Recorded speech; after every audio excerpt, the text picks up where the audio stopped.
Audio Jungle.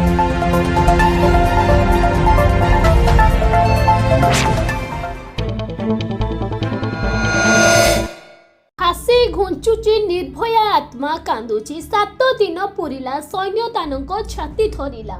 Nirbhaya राक्षसंको फासी पाई नुआ death warrant आवेदन करने केंद्र सुप्रीम कोर्ट को निर्देश। आसंतु जानिबा एहार संपूर्ण रिपोर्ट।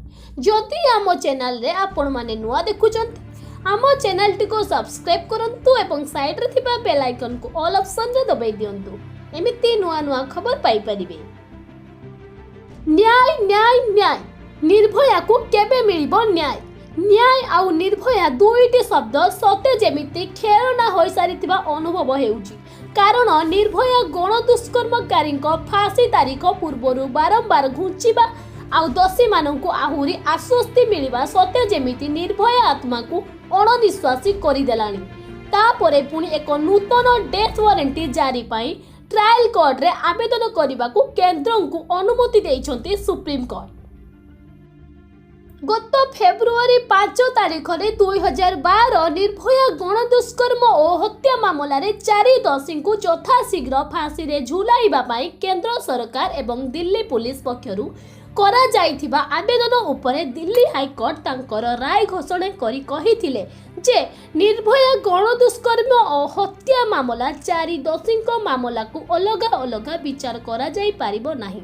एथिसह फांसी दंडादेश कार्यकारिता पूर्व दोषी मानक निकटरे जो समस्त न्यायिका विकल्प उपलब्ध रही से सबु आसंता 7 दिन मध्य शेष करने को मकद्ध दिल्ली हाईकोर्ट निर्देश देइथिले। एहा परे दिल्ली हाईकोर्ट को एही राय विरुद्ध रे केंद्र सरकार आउ थरे सुप्रीम कोर्ट को द्वारस्थ होइथिले।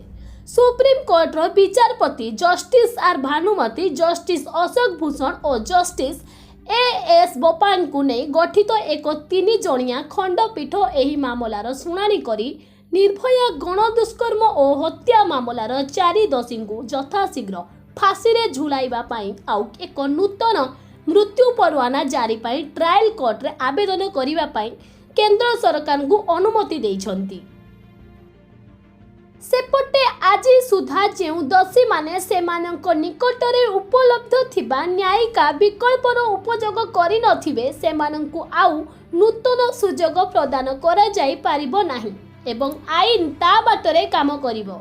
आज एही मामलार शुणाणी कालरे solicitor general Tushar Mehta supreme court को खंडपीठ को कहिथिले जे दोषी माने आईन रो दुरुपयोग करूछंती एवं फांसी दंड को टाळिबा पाई अत्यंत योजनाबद्ध भावे चला जाउछंती। दोषी पवन गुप्ता ए पर्यंत क्यूरेटिव पिटिशन किंबा राजक्षमा आवेदन दाखल न करिबा मध्य एक सुचिंतित चाल बोली से कहिथिले। दोषी मानक निकटरे जो समस्त न्यायिक विकल्प उपलब्ध रही से सबु आसंता 7 दिन मध्य शेष करने को दिल्ली हाईकोर्ट जो निर्देश देइथिले ताहार कंठ ताहा आज शेष हो जाइछि।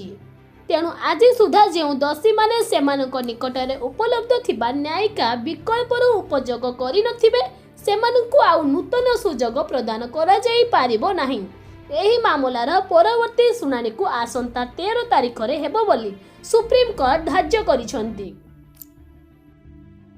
तेबे दर्शक बंधु भिडियोटी आपण माननकु केमिति लागिछि मत दियंतु बा कमेंट्स रे जणांतु एवं भिडियोटी को लाइक करबा सहित बहु मात्रा रे शेयर करंतु। आगामी वीडियो देखिया पाई आम चैनल टी को सब्सक्राइब करी पाखरे थिबा बेल आइकन को दबांतु। आगामी वीडियो पाई परिबे। तेबे रहउछि धन्यवाद। आमे देखा आपु नुआ एक वीडियो रे।